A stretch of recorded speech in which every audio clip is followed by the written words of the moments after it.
আচ্ছা, আপনারা জানেন যে আমরা গত ৩-৪ দিন থেকে যখন বৃষ্টির পূর্বাভাসটা আমরা পেয়েছি, তখন থেকেই মূলত আমরা মাইকিংয়ের ব্যবস্থা করেছি যে পাহাড়ে যাতে কেউ অবৈধভাবে বসবাস না করে, এখান থেকে নিরাপদে সরে যায়। আমাদের আশ্রয় কেন্দ্রগুলো রেডি আছে। ইভেন এখানে যেটা দেখতেছি তাদেরকেও কিন্তু গতকালকেও মাইকিং করা হয়েছে, তাদেরকে সরে যেতে হয়েছে। এখানকার যারা সমিতি আছে তাদের লিডারদের সাথে কথা বলেছি আমরা, তারাও সবাই এদেরকে সবাইকে এসে অনুরোধ করছে যে তারা যেন সরে যায়।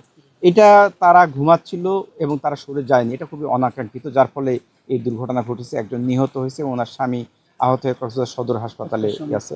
আমরা এখানকার যে স্কুল আছে সেই স্কুলটা খুলে দিয়েছি এবং ওনাদের সমিতির পক্ষ থেকেও তাদের আশ্রয় প্রকল্পের পক্ষ থেকে তাদের যে আত্মীয় স্বজনের বাসা তাদের আশ্রয় নেওয়ার জন্য অনুরোধ করা হয়েছে।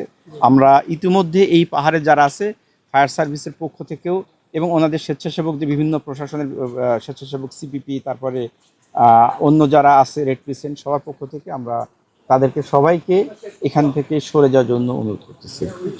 আমরা দ্রুত এদেরকে এখান থেকে সরাই নিব। আবহাওয়ার যে পূর্বাভাস, বৃষ্টি আস্তে আস্তে কমে যাচ্ছে। আমরা আশা করি এই দুর্যোগ কেটে গেলে সব কিছু স্বাভাবিক। আনুমানিক স্যার, কক্সবাজারে কি পরিমাণ মানুষ ঝুঁকিপূর্ণ অবস্থায় পাহাড়ে আছে? পাহাড়ে ঝুঁকিপূর্ণ এই সংখ্যাটা আমাদেরকে করতে হবে। অনেক ক্ষেত্রেই আপনারা জানেন যে বিভিন্ন সময় এখানে অনেক পাহাড়ে তারা উঠে ঘর নির্মাণ করে থাকে।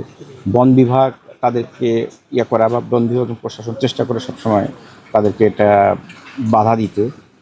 আমরা সব উপজেলায় আমরা পদক্ষেপ নিয়েছি যে তাদেরকে এখান থেকে সরাই দিতে। পাহাড় কেটে যে ঝুঁকিপূর্ণ জায়গায় তারা ঘর বাঁধে, আবার পাহাড়ের ঢালুতে অনেকে পা দিতেছে, অনেকে এটির কারণে মূলত দুর্ঘটনা ঘটছে।